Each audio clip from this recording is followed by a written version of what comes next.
During the winter months and early spring period, the glasshouse can provide an extremely useful structure to give protection to a wide range of plants. It also provides ideal conditions, of course, for a wide range of pests and diseases, so there is a continual need for maintenance of high levels of hygiene. Keep an eye open for any potential outbreaks and, of course, reduce the risk of contamination by removing fallen or damaged foliage. When conditions allow, open the vents to allow good air movement around the plants and prevent stagnant air, encouraging suitable conditions for many diseases. Welcome to the Gardening Times Live. In today's programme, we're going to be in the glasshouse pollinating some peaches. We'll hopefully be reducing the risk of pest and disease attacks on the plants by doing some good husbandry work. We're going to be taking a close look at the action of worms in the worm observation unit that we've constructed. We'll also be visiting Charles Dowding, who is pioneering some great work with his no-dig borders in his Somerset garden. So plenty to see. This prolonged wet weather is giving us major concern about the population of worms in the soil, because without oxygen, worms are under stress and they may be drowning and suddenly dying off, possibly through cold. So I want to demonstrate today just how important these worms are by showing you the action that they do underground. Now it's more difficult to dig a hole and watch them in location, so I'm going to make a temporary worm array using a sweet jar. Very straightforward. Clean sweet jar, make sure all the sugar's gone so it's washed out, and we want to build up different layers of material, and when I get some worms in there, the worms will mix this up and be able to demonstrate what they're doing out in the wild. First of all, some sand in the bottom. This is for drainage as much as anything, because we do not want any waterlogged conditions. That's what we're trying to avoid outside. A little bit in the bottom there. And in order to show the demonstration, we've got some different coloured material. Here's some organic matter, which I'm going to put a handful in. There's a layer. Plenty of good stuff in there of our lovely Devon red soil. A layer of that. I want it fairly level so it's clear to see later on. Some more dark material. Worms are very keen on organic matter, so they'll enjoy being in here, we hope. Oops, a little bit much. Some more sand, because this will give a nice contrast to the colour and emphasise the mixing up process. Some more dark. Hopefully on the camera there you can see the different layers building up. Now another major part of the worm action is not only creating channels within the soil as they burrow through, but it's the incorporation of organic matter from the surface. And I've got a few leaves and things here which I'm going to pop on, because the worms will pull this down, and by that natural process they're incorporating valuable organic matter in the soil, which of course, as we know, as that decomposes, is adding a fantastic resource for plant growth. So there we are. One quick wormery, plenty of layers. We won't be putting the lid on because we want plenty of air in there. I will give it a drop of water before the worms go in to make sure it's moist, because worms don't like too dry soil either. And I'm off to find some worms. Now that might be more difficult than it sounds, because the concern is that there is a lack of worm population. So I'm going outside into the garden at Blackwood to see what I can find. Here is the observation wormery that I set up a few weeks ago. And as you can see, the worms have already started making some channels within the soil. And this highlights just how important worms are in creating the channels that allow air and water to pass through the soil, essential for good plant growth. Recently I visited a grower and well-known garden author who knows a thing or two about worms and the importance they play in his garden. We're looking at your recently constructed bed, which has got a variety of crops of winter salad leaves in it, Charles. So what's going on? This happened by accident as much as by design, actually. Right.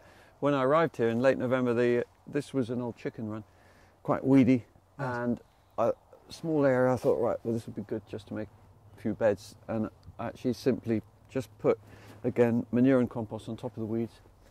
And then I thought, remembered some plants I had growing in my greenhouse at Lower Farm, winter salad plants. Yes. They were sitting in the greenhouse. It was a frost coming on an evening in November, and I thought, right, I'll go for it. And I went and got them and planted them straight from the greenhouse, no hardening off. No hardening off at all. Goodness me. And into the bed as they were, and here they are still. In that time, they have not actually grown a lot, except for, well, some more than others. This one's good. This is mustard green in the snow, yes, which survives anything and does grow in the winter, in fact. Some plants just sit there before they grow in the spring, more like these endive. yes. And then lamb's lettuce, that's always good for winter growth, for example. But it's not as though they're just sitting there. They must be putting on some sort of root growth in order to look as strong as this, mustn't they? Yeah, and you can see that one particularly, yes, but that was in a bigger pot, already had more roots. That's landcress, which is great winter salad. Quite. So productive. Yes, and this bit about the plants establishing themselves over winter, even if they went in on a frosty day with no real hardening off, is it the effect of the manure and the organic matter that's stimulating that root growth, do you think? It could be a bit. I mean, I think on the whole, often we do mollycoddle plants too much, and they will toughen up if you let them. Absolutely, providing they have the opportunity not to get physically blown around or exactly. eaten. I mean, on the other side of the coin, though, if I had closhed this bed, for example, I actually would be picking leaves from it now.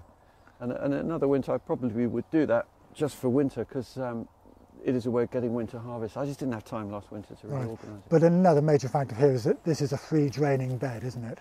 So waterlogging won't be a real issue here, is that correct? If you do have waterlogging problems, a raised bed is ideal for that. Yes. You're creating a zone where the roots can survive. Yes. And again, that's getting back to understanding the site that you're growing on, as well as how plants work, isn't it? And that basic information. Yes.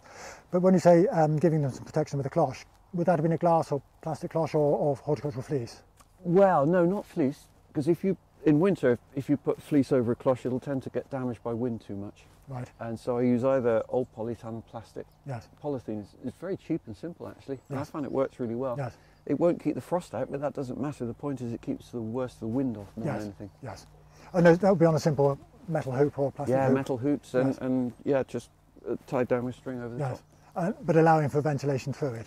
Exactly. What happens is often just leave a gap at the bottom. Yes. Just a little bit. Yes. Yeah.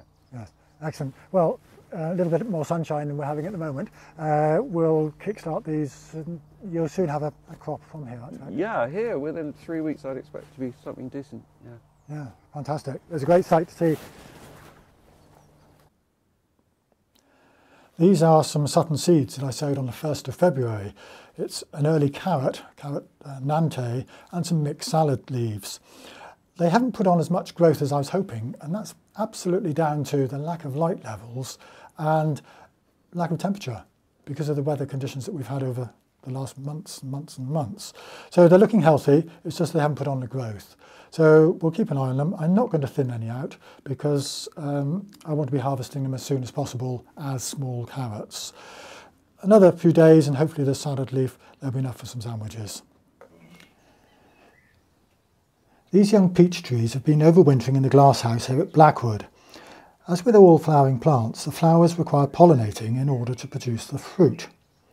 Because these peach trees are in the glasshouse, and with the lack of beneficial flying insects at the moment because of the poor weather, it's necessary for us to imitate nature and hand pollinate the individual flowers. The pollen on the brush bristles replicates the pollen on the legs of a bee as it goes from flower to flower.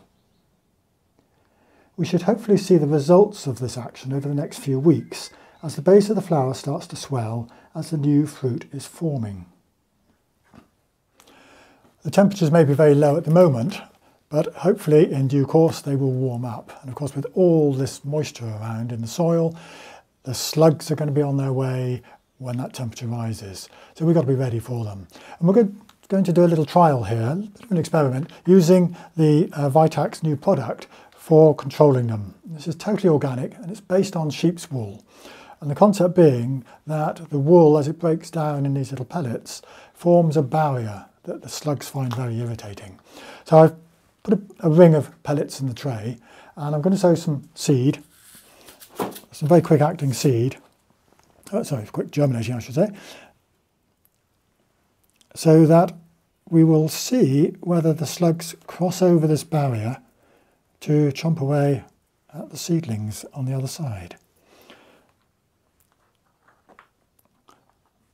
So just a quick experiment here, bit of fun really, because we want to see whether these slug barriers do work. And if they do, it'll be a brilliant organic method for keeping those pesky slugs off our plants. And that's all ready now to get those germinating. But I need to go and find some slugs.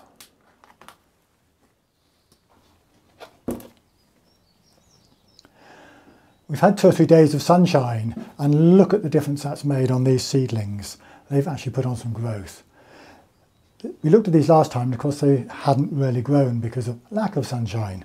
And this Sutton seed is now performing. Next time we'll be taking a closer look at the appointment and the work we're doing outside. We'll also be hearing more from Charles Dowding in his garden where he has no dig rotations going and his high yielding crops. Great progress being made. We'll be reporting from some wonderful gardens in Somerset. And of course don't forget to take time to visit gardens yourselves.